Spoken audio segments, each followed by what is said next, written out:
Opa, tudo bem, pessoal? Bom, peço desculpas, tivemos alguns probleminhas técnicos aqui na live. Estamos tentando resolver aqui da melhor forma possível para darmos sequência ao bate-papo que já iniciamos com o Thiago Bicalho, um baita turismólogo aqui de BH, que vai contar um pouquinho para a gente aí da riqueza do turismo de Belo Horizonte e da gastronomia criativa, que temos esse título com tanto orgulho. É só esperar um pouquinho aqui para o Thiago entrar.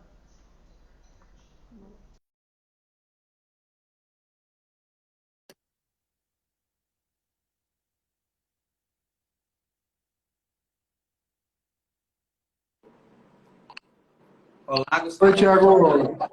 Mais uma vez aqui, eu acho que agora vai dar certo, hein? Consegue me escutar bem aí?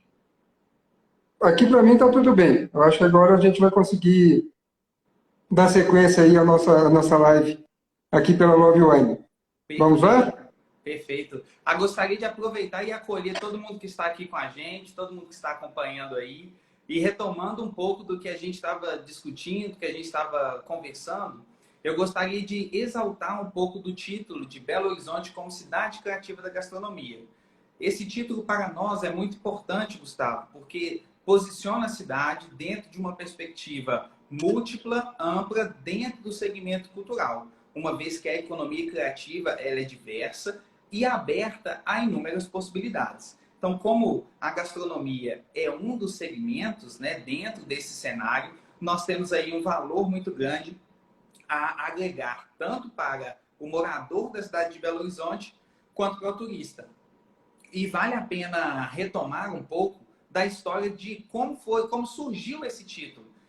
Esse título vem da Unesco, é uma concessão que a Unesco faz para cidades que se destacam em algum segmento da economia criativa. E um deles aqui, no caso de Belo Horizonte, foi o da gastronomia. Mas essa rede de cidades criativas, elas passam por uma grande avaliação e essa avaliação vai posicionando a cidade num contexto de uma cidade ativa e uma cidade que possui todos os elementos necessários para esse reconhecimento.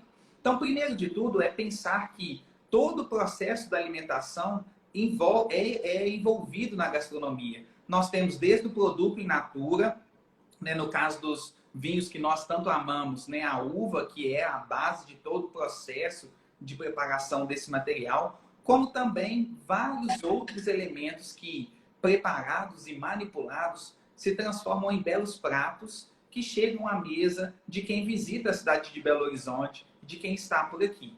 Esse título foi concedido pela Unesco em 2019, depois de um longo processo de candidatura, no qual nós acompanhamos esse movimento, esses tempos, e não foi na primeira tentativa que Belo Horizonte conseguiu esse título. Por toda a sua valorização, por todo o seu processo, ainda Belo Horizonte teve que mostrar cada vez mais. E eu gosto de dizer, Gustavo, que todo esse trabalho que transformou Belo Horizonte em uma cidade criativa da gastronomia foi feito em várias mãos, porque nós temos um envolvimento da Frente Mineira da Gastronomia, de toda a equipe de marketing da Belo Tour, que é a empresa Belo Horizontina de turismo da nossa cidade, que através de um plano estratégico envolveu a cidade e todas as influências que a cidade possui do interior para chegar aqui com toda essa riqueza. Então, pensar Belo Horizonte como a cidade criativa da gastronomia é pensar na potência do seu entorno. Mas é interessante para quem está nos assistindo também pensar e refletir um pouquinho que essas influências do entorno não se resumem somente, né, dentro da cidade de Belo Horizonte. Nós podemos considerar que as influências surgiram desde o processo de criação da cidade, porque nós tivemos aí Belo Horizonte dentro de um contexto de uma cidade que nasceu para ser a capital do estado e nasceu para representar a República, representar um movimento totalmente diferente, mas emergente que tinha naquele período para romper com os ideais tanto do colonialismo quanto desse processo todo que Portugal tinha feito ao longo dos anos. Então, Belo Horizonte é inaugurada em 1897, trazendo esse ar de uma cidade que já nasceu para ser contemporânea. E isso nós encontramos quando a gente transita hoje nos espaços da nossa cidade. Porque, de certa maneira, a cidade ela preserva um pouco dessa memória. E esse movimento vem desde das influências africanas e das influências indígenas, que foi a base desse povo, e quando nós começamos a receber influências internacionais. Nós chegamos primeiramente com a influência dos portugueses, que tanto afeta a cultura, como também afeta a gastronomia e todos os movimentos que nós temos na nossa cidade. Então, isso vem movimentando, mudando a forma de transformar os alimentos, com a inserção de ovos e várias outras técnicas. E aí, com base nisso, nós temos outras influências que se expandem na cidade de Belo Horizonte até os dias de hoje. Cabe ressaltar que essa influência internacional na gastronomia de Belo Horizonte também é um detalhe que muito marca e que muito simboliza a cidade dentro desse contexto da rede de cidades criativas da Unesco, Gustavo. E, Tiago, isso que você falou, eu acho que é muito interessante, e o trabalho que anda sendo feito na nossa cidade por alguns chefes, né, alguns cozinheiros, porque essa riqueza da nossa gastronomia vai muito além da riqueza da gastronomia mineira por si só, né? Porque a gastronomia mineira nos enche de orgulho, né? É uma gastronomia que encanta a todos que vêm na nossa capital e quer conhecer. Então, nós temos alguns restaurantes super tradicionais da nossa cozinha que fazem um trabalho sensacional. Mas o que me encantou, né, quando a gente fez esse guia, que eu acho muito legal, e puxando isso que você falou, porque a gastronomia mineira tem um pouco de intervenção de várias outras culturas, de vários outros países também, que até faz parte da nossa colonização, né? Os portugueses, os negros que aqui estiveram, os indígenas, mais ou menos italianos e alguns outros países. E o que eu acho que está sendo muito legal que está acontecendo na nossa capital hoje é uma gastronomia tradicional de algum país com intervenção dos nossos produtos, né? Isso tem acontecido, por exemplo, no Gero, o restaurante do Fasano, que eles têm preocupação de ter ingredientes mineiros para valorizar o que é nosso dentro de uma escola super tradicional que é italiana e que já faz alguns anos que eles fazem essa escola tão bem feita, né? O próprio na Cantina Piacenza, que também usa esses ingredientes mineiros. E aí vem chefes de outros cantos, igual o Cristóvão, que está fazendo um trabalho sensacional aqui na capital mineira, com alguns restaurantes que entrou no nosso guia.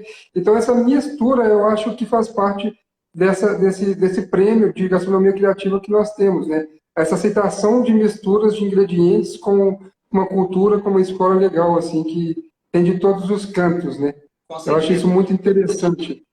Você valoriza o seu produto local, você valoriza o que tem, mas ao mesmo tempo, né, Gustavo, utilizando técnicas específicas internacionais, e em alguns momentos há uma inversão, onde se utiliza produtos internacionais, mas trazendo também técnicas e formas de fazer que são próprias nossa.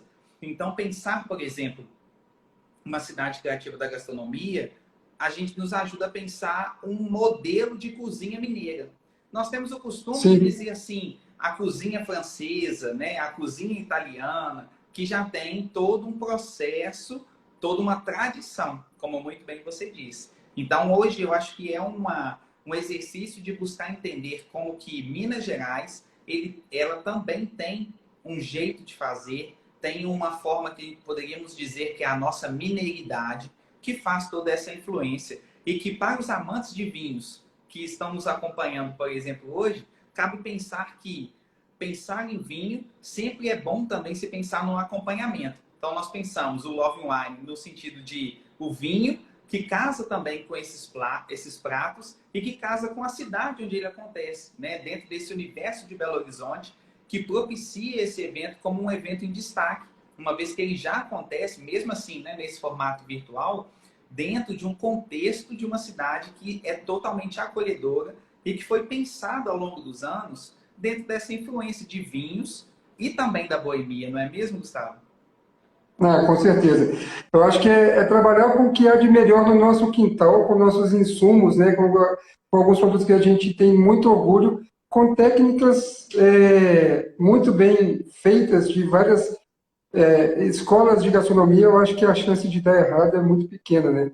E o mais legal é que quando a Love Wine nos convidou para fazer esse guia, né, e me convidou para fazer a parte de harmonizações, de bons lugares para tomar um bom vinho com uma boa comida, a gente chegou à conclusão que o que não falta na nossa capital são bons lugares para poder apreciar um bom vinho e uma boa comida e fazer algumas harmonizações das mais diversas, né? E isso é muito importante para a nossa capital, ainda mais vindo de um período tão dramático como foi esse último 1 ano e meio, talvez, né? Que infelizmente muitas casas fecharam.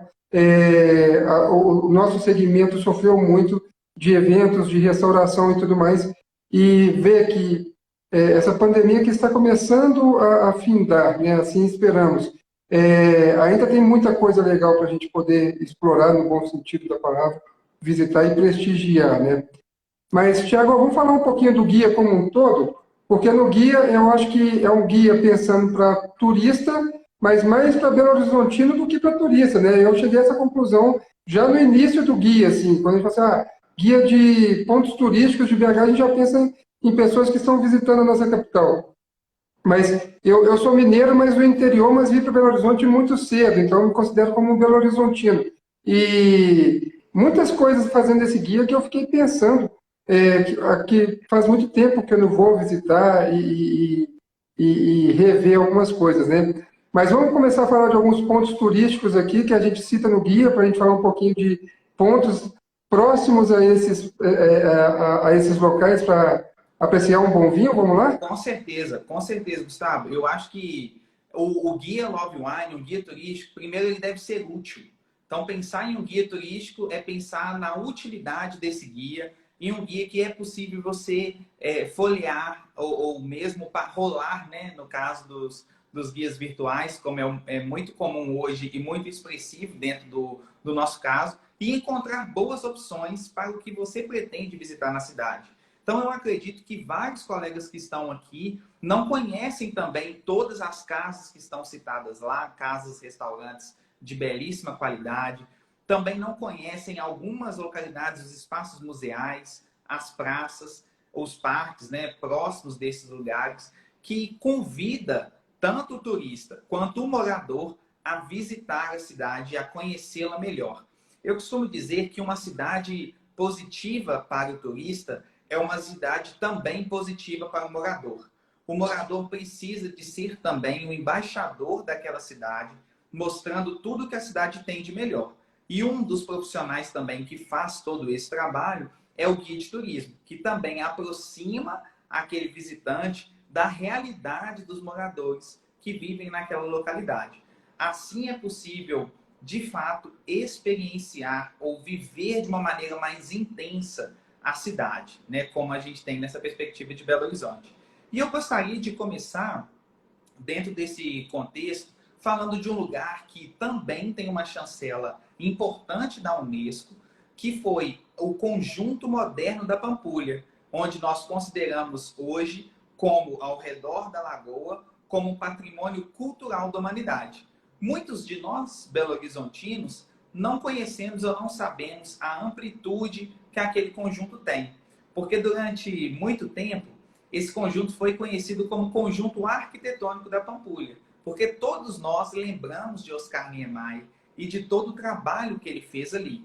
Para quem ainda não se recorda, ou porventura colegas que estejam aqui, que sejam de outros estados, turistas, né, que porventura têm essa curiosidade também de conhecer a cidade, é importante a gente pensar que Belo Horizonte, ela atrai dentro dessa dimensão não só a arquitetura, porque foi um diálogo entre Juscelino Kubitschek, o então prefeito da época, e Oscar Niemeyer para construir todo aquele conjunto. Porém, Oscar Niemeyer não estava sozinho. Ele estava acompanhado de belos modernistas, aqueles que contribuíram muito para o avanço e para a amplitude do impacto que aquela região teve. Então, nós temos nomes como Cândido Portinari, nós temos nomes como Alfred Sesquiat, o próprio Burle Marx, que compôs, dentro de um período moderno, tudo o que está ali representado. Então, hoje, quando as pessoas visitam Belo Horizonte e conhecem a Lagoa da Pampulha e os equipamentos como o Museu de Arte da Pampulha, que era um antigo cassino, o Centro de Referência em Arquitetura, Urbanismo e Design, que era a antiga Casa do Baile, percorrendo a Orla da Lagoa, você passa pelo Yacht Tênis Clube, o que seria o Yacht Golf Clube, né, no período da sua criação. E chega na Igreja São Francisco de Assis, que porventura vai se tornar, né, dentro de um contexto maior, já recebe peregrinos, mas você ter que considerar esse título, né, de santuário também, mostrando a sua importância para a cidade, foi pensado por um grupo de modernistas na década de 40. Essa década que marcou muito a história, e quem aqui nos acompanha vai poder conhecer um pouco dessa história da Lagoa da Pampulha e, ao mesmo tempo, lugares interessantes para comer e para degustar um bom vinho. Você, Gustavo, poderia já dar um toque, né, uma dica do que tem lá no nosso guia, de um local ali que seria interessante para quem está na Pampulha conhecer, fazer uma alimentação e ainda tomar um bom vinho? Bom, Tiago, sempre quando eu penso ali naquela região, e eu gosto muito de ir ali com minha família, com minha esposa e minha filha, né? Sempre quando eu tenho uma grande incentivadora de Belo Horizonte dentro de casa, que é a minha esposa, sabe? Ela é uma Belo Horizontina nata e que tem muito orgulho de BH, então sempre quando eu tenho a oportunidade de apresentar para alguém, de alguém que está por aqui, ela faz, eu sempre acompanho, porque eu aprendo muito nessas visitas, né? Mas sempre quando a gente pensa ali na Lagoa da Pampulha, a gente pensa bem naquela orla que fica ali naquele entorno, onde tem todos os pontos turísticos, né? Ou quase todos. Mas vamos sair um pouquinho da orla para falar de um restaurante super clássico ali, que já tem alguns anos de vida, né? E faz um trabalho muito legal, que é o Anela. O Anela é uma gastronomia italiana, mas eles trabalham muito no ingrediente nosso local também, tá? E ali tem boas massas, bons risotos e tudo mais.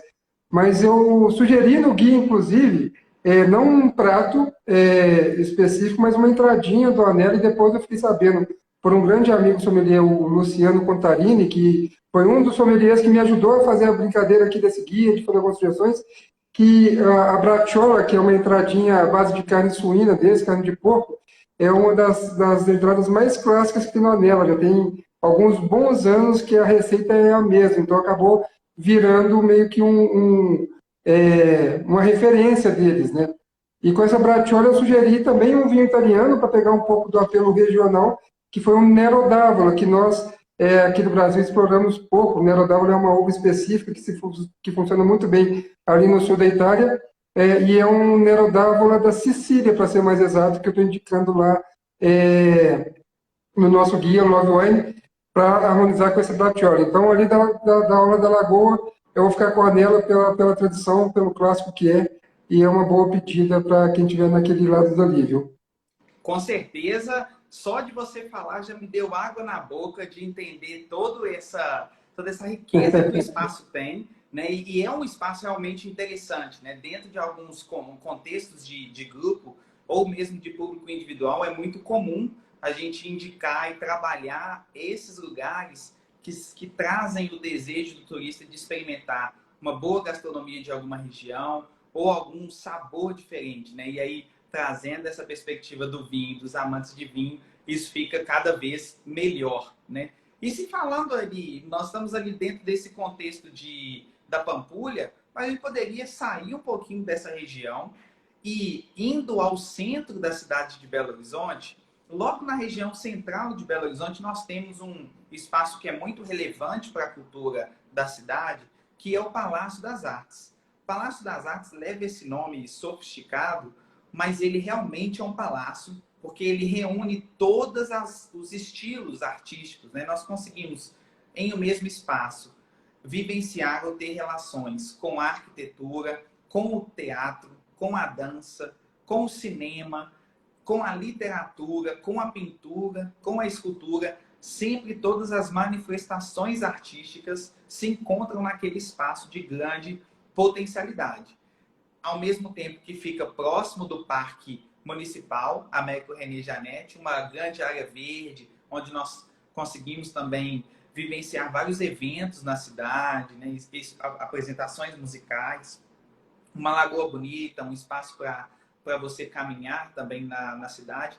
E por ser central, ele é de fácil acesso a regiões como Santa Efigênia, que possui uma boa opção também dentro do aspecto gastronômico, e a região do Santa Teresa, que fica ali ao lado, né, assim, seguindo pelo viaduto Santa Teresa, nós conseguimos chegar nessa região que vem se destacando muito nos últimos anos, dentro de uma perspectiva de ampliar o seu trabalho, né, dentro desse viés. Então, lá no Santa Teresa, além de ser uma região charmosa e bem conhecida da cidade, é também uma região boêmia, que fez o seu nome, a sua região, pela preservação do patrimônio com as casas daquela localidade, mas também por casas super tradicionais da nossa cidade e algumas até conhecidas em vários reality shows por aí. Não é mesmo, Gustavo? Conte pra gente aí se tem alguma que você lembra de falando de reality show que você poderia nos dizer que é um clássico.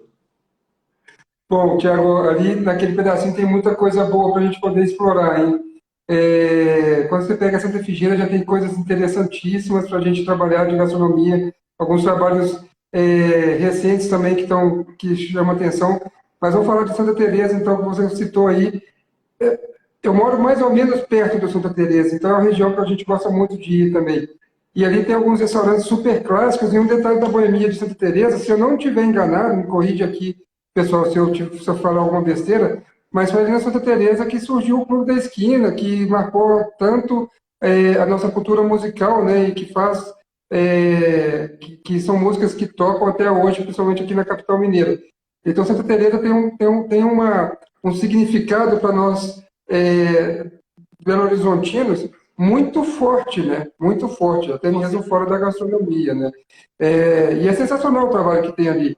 E ali eu acho que, assim, no final da minha adolescência, início de juventude, quando eu comecei a sair, a curtir um pouco a noite, tem alguns pontos ali sensacionais, né? O Bolão, que é um clássico da cidade, né? Assim, que sofreu muito com esse período que a gente está passando também, infelizmente, mas alguns outros pontos legais. Mas eu vou citar dois pontos relativamente atuais que eu acho que fez.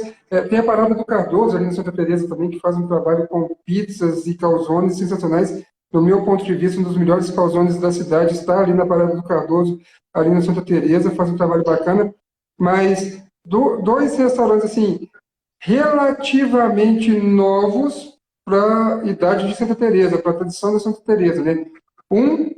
Eu vou por ordem inversa, tá, Tiago? Mas um é o Capitão Leitão, que é de um chefe de cozinha português que está fazendo um trabalho sensacional na capital mineira, né? Tem dois restaurantes dele, inclusive, que entrou no nosso guia, que é o Caravela, que fica dentro de um museu, inclusive, e o Capitão Leitão, ali no Santa Teresa, a gente cita os dois no nosso guia.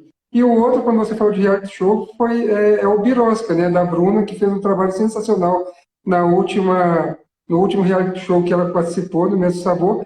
E também eu acho que ela consolidou a alta gastronomia, né, não sei se a gente pode falar alta gastronomia, mas a boa gastronomia ali no bairro Santa Teresa. Além desses dois, tem alguns outros pontos que a gente citou, mas eu daria destaque para esses dois. O trabalho sensacional que o Carvalho e o Cristóvão estão fazendo no Capitão Leitão e o trabalho muito bacana que a Bruna está fazendo no Birosca. Amanhã, inclusive, até deixar um convite aqui para a turma, Tiago, vou pedir aqui uma brechinha, porque amanhã a gente vai ter uma outra live para falar de harmonização, né? E uma das harmonizações duas das harmonizações que eu vou querer falar aqui amanhã são dessas duas casas, da Birosca e do Capitão Leitão.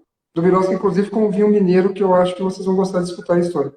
Interessantíssimo, porque você já deixou assim a perspectiva do gostinho para quem quer conhecer o guia, quem vai ler esse guia e utilizar bastante desse material. Eu gostaria de dizer aí que você fez uma memória brilhante, né? E nós tivemos aqui até comentários aí falando do Milton Nascimento, os Borges, que de fato foi ali na esquina, né? E nós temos uma placa fazendo uma menção e uma memória ao Clube da Esquina, a esquina que ficou eternizada da Divinópolis com a Paraisópolis, ali no Santa Teresa. E, de fato, o processo que, desde de muito tempo, nós já temos essa dimensão de valorizar aquela região, tanto pela boemia, pela boa música, e como reality show também, né? A Bruna e o trabalho dela, mais do que o reality, o trabalho dela, como que de fato vem colocando, vem posicionando também a região, influenciando todos os estabelecimentos.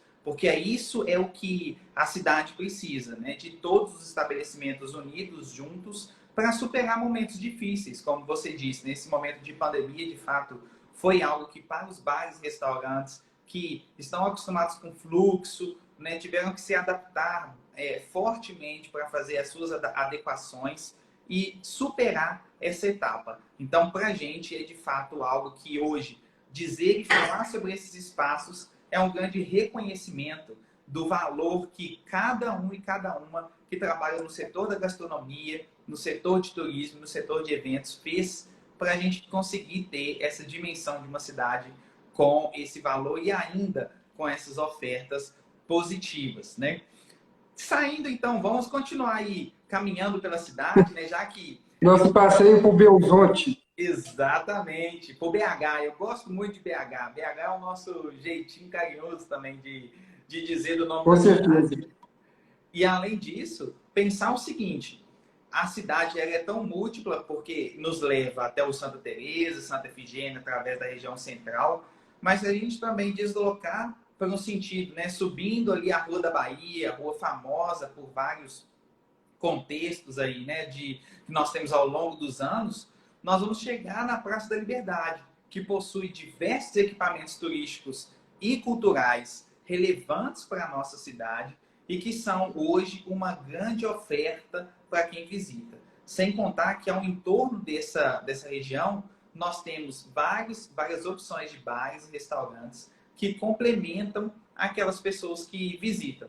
Eu gostaria de destacar 2 espaços que estão ali também presentes no nosso guia e que valem a pena a nossa visitação, nosso olhar apurado, né, que é o Circuito Cultural Banco do Brasil, que é um dos primeiros prédios que foram escolhidos para essa transformação, uma vez que a Praça da Liberdade ela era a região do governo na nossa cidade. Pensar que ali nós tínhamos o Palácio do Governador e o Palácio dos Despachos, ou seja, a moradia do governo, mais a casa onde eram feitos os decretos, né, onde o governador trabalhava, fazia aí seu trabalho do executivo, e ao lado as principais secretarias de Estado. Então, essas secretarias funcionaram até a construção da cidade criativa da gastronomia, o que desloca, né, esse olhar para uma outra região, para o vetor norte do crescimento, sentido aeroporto de Confins, e libera aqueles espaços maravilhosos que nós temos na região central para a utilização cultural por meio de parcerias público-privadas. Então, nós temos aí ele como um prédio que foi totalmente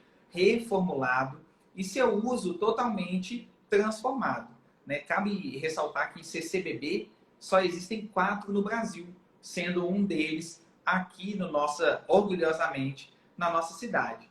E ao lado dele também, bem na perspectiva, talvez algumas pessoas conhecem como Centro Cultural Minas Tênis Clube, mas hoje nós o chamamos de Centro Cultural Unimed BH Minas, que é uma parceria de sucesso que foi feita entre o Minas Tênis Clube e a Unimed para manter um espaço, tanto de museu quanto um espaço cultural, para atender toda a população de Belo Horizonte que, porventura, busque alternativas de cultura, busquem alternativas de esporte também, uma vez que nós temos ali um museu brilhante que faz uma narrativa interessante sobre todo o percurso do esporte na cidade de Belo Horizonte. Logo na entrada, nós somos recebidos por Pacífico Mascarenhas. Não sei se você conhece das músicas, Gustavo, mas Pacífico Mascarenhas, um artista de muito tempo, que cantou muito Belo Horizonte. E em várias festas ali no espaço do Minas Tênis Clube foram regados de bons vinhos e uma boa música de Pacífico Mascarenhas. Ele tem um disco... Olha que legal. Um disco... Confesso que aprendi isso hoje, viu? Já ganhei minha noite aqui. Essa aí, para mim, é novidade. Gostei muito de saber. Olha, que coisa boa. Ele tem um disco só de Belo Horizonte, com músicas, assim, fantásticas, que remontam um pouco do Fulton ali, né? Aquele período de flertar, né? Os homens e as mulheres na Praça da Liberdade, ao mesmo tempo lá nos bailes. Então, narra um pouco da história de Belo Horizonte dentro desse sentido. Isso nos traz um orgulho muito grande. Mas eu quero, pertinho ali da Praça da Liberdade, puxar você para uma outra região boêmia, que é a região da Praça da Savassi, que é riquíssima também na oferta gastronômica, como também na cartela de vinhos. E, se não me engano, tem um espaço que marca ou que sintetiza boa parte do que a gente está discutindo aqui hoje, não é? Com certeza. Antes de falar da região da Savassi propriamente dito, Tiago, eu vou pedir licença para falar de uma outra região ali, bem pertinho da Praça da Liberdade também, que tem um apelo gastronômico sensacional, não só de grandes restaurantes, de uma gastronomia muito bem feita, como de bares também, que é ali na região do Lourdes, né? Que é relativamente próximo ali, é um logo ali de Mineiro, né, meu caro? É pertinho, Pertinho. né? E ali a região do Lourdes também sofreu muito, não só a região do Lourdes, como toda a cidade sofreu muito com esses fechamentos e afins da pandemia, mas que está ressurgindo com algumas casas que ali permaneceram, e além disso, com algumas casas novas que estão surgindo, né? Então, graças a Deus ali continua sendo uma bela referência de uma boa gastronomia e de boas cartas de vinho.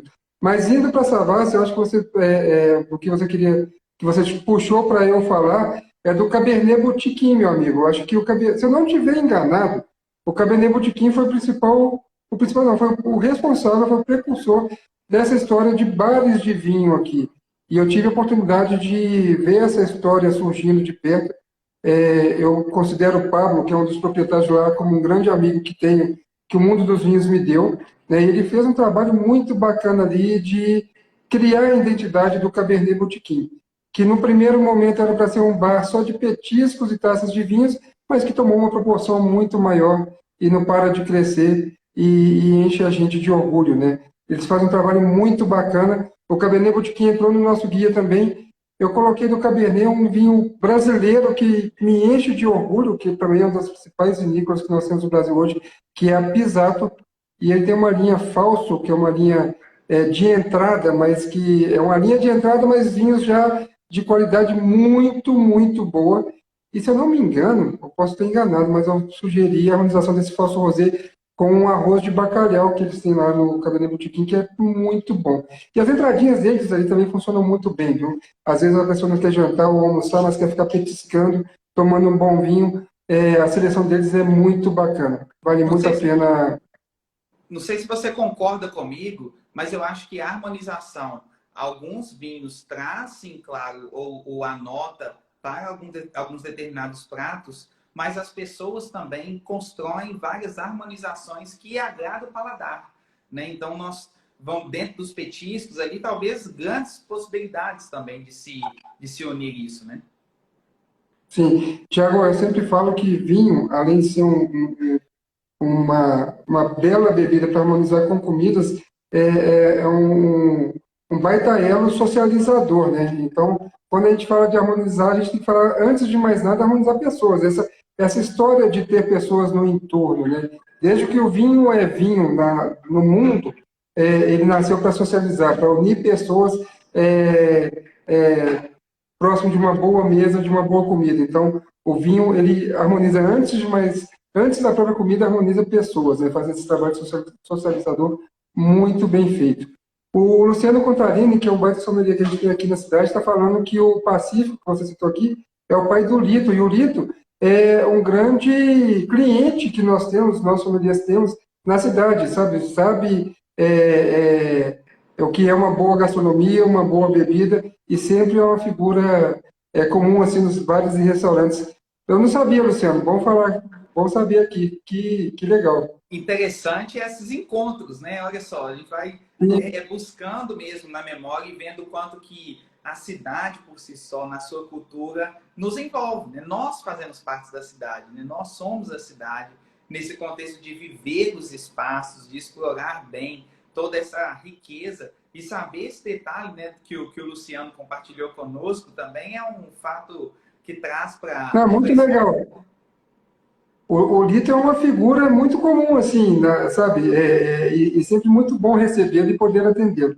Agora eu fiquei feliz com a notícia, muito bom mesmo. é bom que vai gerar boas prosas, né, para a gente poder dialogar um Sim, pouco dentro sim. desse Vinho e contexto. boa comida sempre acompanha boas prosas, né, meu caro? Não tem jeito. Isso é muito bom. Exatamente, exatamente. Eu gostaria de te fazer uma pergunta, porque dentro do guia nós tivemos ali uma união entre o turismo e todos esses espaços, alguns desses espaços que nós citamos, outros espaços que ficarão aí de surpresa para quem nos acompanha ler o material e dar também as opiniões, né, os feedbacks aqui nas redes sociais, para que a gente conheça, entenda também a percepção de vocês. Mas nós tivemos uma seleção completa, tanto de estabelecimentos gastronômicos quanto de vinhos. E aí, se você recorda assim, na sua memória, quais regiões, quais países que nós temos ali mais ou menos representados em vinhos dentro do nosso guia? Nossa, Thiago, agora você me apertou assim abraçado. Eu tentei trabalhar com uma diversidade maior possível, sabe? E gostaria até de agradecer aqui alguns sommeliers amigos que me ajudaram a fazer esse trabalho, né? O Luciano, o Haroldo, o Robson lá do Gluton e do Ninita, o David do Alganur e vários outros, né? O Osmar lá do Jardim, que me ajudaram a fazer esse trabalho. Mas olha, a gente falou ali de, assim, por baixo, eu acho que a gente tem vinhos ali de uns 9, 10 países e de regiões, uma infinidade de regiões, e de uvas também. Eu tive essa preocupação de falar das uvas que geralmente a gente tem maior apreço, maior facilidade, né? Carmenère no Chile, Malbec na Argentina, Cabernet Sauvignon, Chardonnay e tudo mais, mas de uvas pouco exploradas por nós brasileiros, né? Eu falei da Nero d'Avola aqui hoje já, e tem uma parte do guia de curiosidades que eu descrevo algumas dessas uvas e algumas confusões de nome que às vezes dá, eu tiro essas dúvidas assim. Mas ela está bem completinho, assim, sabe? Sem falsa modéstia, nós fizemos um bom trabalho, viu, meu amigo? Eu Então, acho assim, Eu acho que ali nós temos uma riqueza, uma potência grande. Assim, ó, eu não queria nem. Eu queria que você deixasse o suspense mesmo. Nem dar muito spoiler, não. Porque, olha, tem Argentina, tem Chile, tem Itália, tem França. É um aprendizado só. tem Portugal, Espanha, Brasil, né? A gente, que eu acho que é importante nós, enquanto profissionais do vinho, colocar os vinhos brasileiros no patamar que ele merece, sabe? Está sendo feito um trabalho muito bem feito. A gente fala de dois produtores mineiros, inclusive, no guia, né? E dá a devida atenção para esses dois produtores mineiros que vêm fazendo um trabalho muito legal. Então, a gente teve essa preocupação de mostrar o que há de melhor no mundo, mas valorizar também o que anda sendo bem feito aqui no nosso país, né? Nos vinhos brazucas, de uma forma geral. Super interessante. Eu, sabendo que você estará conosco aqui amanhã, eu, claro, acompanhando atentamente a sua sabedoria, ao seu conhecimento na área de harmonização de vinhos, mas eu gostaria que você desse assim, um toque para quem está nos escutando aqui, o que podemos esperar para amanhã, dentro da sua live de harmonização, mas ao mesmo tempo contando um pouco do guia e das curiosidades que você acabou de citar. Não precisa de dizer todas, é claro, porque é importante a gente deixar o suspense, mas talvez alguma coisa ou outra que você colocou ali de um vinho ou de outro que é interessante. Eu gostaria muito de escutar você dizendo. Bom, eu vou começar com uma das curiosidades que está lá no guia. É um vinho que você recebeu aí também, se eu não me engano, mas é esse aqui, ó. Não sei se vai dar para ver o rótulo aqui legal, mas esse vinho aqui está no nosso guia, é o Sol Façol, de um enólogo argentino que, para mim, é um craque, é uma das maiores referências da enologia do século XXI aqui na América do Sul, que é o Marcelo Pelleriti. E aí eu deixei a curiosidade, um fato curioso, que o Marcelo Pelleriti, além de um baita enólogo, é um baita músico, e ele é um incentivador assim, do rock argentino como um todo. Tem até, inclusive, um festival na vinícola dele, que é a Bodegas Montevierro, que é o Wine Rock, que faz, infelizmente, ano passado não teve, e esse ano também não, por questões, né, da pandemia e tudo mais, mas é um encontro anual que tem com as principais bandas de rock argentina que ele faz ali naquela paisagem deslumbrante da Cordilheira dos Andes e dos vinhedos. Esse vinho aqui, Tiago, que é o Sofasol, a gente encontra aqui em Belo Horizonte em várias casas, mas a casa que foi citada no guia foi o Ribes, ali no Buritis, e a gente sugere a harmonização desse autêntico Malbec argentino, um belo Malbec argentino, com a parrilhada Ribes. E aí é só a turma baixar o guia, que é gratuito, né? É importante falar isso. Quem quiser ter acesso ao Guia Love Wine é um material que a gente preparou e é gratuito, que lá vai falar um pouquinho da parrilhada Ribes e desse vinho do Marcelo Pelleriti, que a gente tem muito gosto de trabalhar. Além dessa curiosidade dos vinhos brasileiros que eu falei aqui, algumas uvas típicas ali da Itália, como o Montepulciano d'Abruzzo, que a gente explora pouco, e que eu falo ali um pouquinho no guia também. Mas tem bastante curiosidade. Eu não vou falar muito aqui agora, não, porque senão eu não vou ter assunto para falar amanhã. Aí eu vou deixar essa suspense para a nossa live de amanhã, que a gente vai falar um pouco mais de harmonização e das possibilidades gastronômicas de BH. Eu gosto muito, Gustavo, muito obrigado pela sua fala, por todo esse contexto. Isso me faz pensar o quanto, dentro desse exemplo, né, desse vinho que você trouxe, do evento que acontece na cidade, como que nós, também com Love Wine, nós trazemos para a cidade de Belo Horizonte esse contexto, né, de unir os amantes de vinho ou aquelas pessoas que apreciam um bom vinho, conectando-os com a gastronomia da cidade de Belo Horizonte. E isso, para nós, tanto da área de vinhos quanto da área de gastronomia, é algo muito relevante. E o turismo, ele é um ambiente sistêmico e amplo. E aí, estando nessa amplitude que o turismo nos oferece, nessa dimensão contextual que o turismo nos oferece, cada elemento que vai se destacando na cidade nos leva ao posicionamento de Belo Horizonte como uma cidade surpreendente. Belo Horizonte surpreendente é o slogan de BH que mostra para todos que existe nessa cidade uma potencialidade enorme, desde quem é amante da natureza, com a observação de aves, por exemplo, até os amantes de vinho, com várias casas, espaços gastronômicos, que é o que nós conseguimos sintetizar através desse guia para os amantes do vinho. É muito importante, né, que todos e todas leiam com atenção, aproveitem bastante esse material, compartilhe esse material com amigos, familiares de outros estados e de outras regiões, porque isso amplia o imaginário das pessoas para entender que Belo Horizonte é uma cidade que acolhe todo tipo de turismo e assim consegue transmitir para quem visita a nossa hospitalidade mineira, belo-horizontina, através de um bom vinho. Nós temos bons vinhos mineiros, mas também aqui se encontra vinhos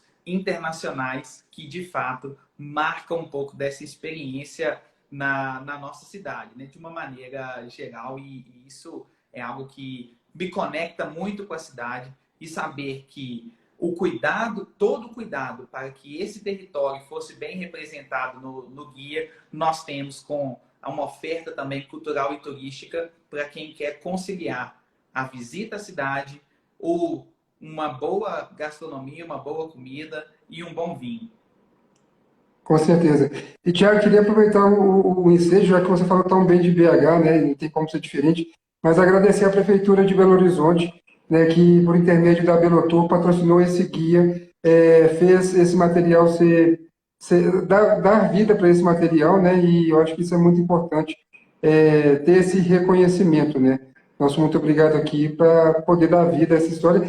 E eu acho que esse guia veio em excelente momento nessa história. Essa ideia da Love Wine acho que foi sensacional, porque nesse momento de estar voltando à rotina, a gente relembrar boas casas, bons lugares, né, que tenham o devido cuidado com tudo que está acontecendo e onde a gente pode ter tomar o nosso vinho, comer as nossas entradinhas, nossas comidas com segurança. Isso é muito importante, né? Então, deixo um agradecimento aqui especial à Prefeitura de BH por intermédio da Belotur, que fez isso ser possível. Muito bem, acho que esse patrocínio de fato reconhece um pouco do trabalho que vem sendo feito para trazer os eventos, mesmo que online, mas com um impacto forte e potencial para a nossa cidade. Esperamos que de agora na sequência a gente consiga avançar nos protocolos de segurança para que de fato nós tenhamos uma cidade aberta novamente para o turista, aberta aos eventos da cidade, que aí a gente vence essa impossibilidade de estarmos distantes um do outro, e aí a gente harmoniza uma quantidade ainda maior de pessoas nesse encontro, né? Estando juntos, estando unidos. Gustavo, imagino que a gente esteja aí chegando nos nossos minutos finais, e eu gostaria muito de agradecer esse contato com você, esse nosso diálogo, que de fato foi muito rico e muito gratificante para mim, viu? Eu acredito que esse nosso contato desde o processo de elaboração até essa entrega, né, com essa live de hoje, faz de fato um produto que não vai ser deixado de lado, mas vai ser utilizado por muitos amantes de vinhos da nossa cidade e também de fora dela. Essa é a nossa intenção, né, Tiago? É isso mesmo. E, pessoal, eu queria apenas lembrar que amanhã, aqui no perfil da Love Wine, nesse mesmo horário, eu vou estar aqui de volta para falar um pouco mais desse guia que nós fizemos e falar um pouco também de um assunto que muitas vezes pode ser polêmico, que é a famosa harmonização, né? Passar algumas dicas aqui para vocês de como ser mais assertivo nas combinações e continuar nesse assunto que é tão bom, né, que é vinho e principalmente vinho na nossa BH. É isso, Tiago, muito obrigado, cara. Saúde. Né, Saúde. espero poder encontrar em breve para a gente fazer esse brinde. Um grande abraço. Obrigado, Love Wine, e até amanhã.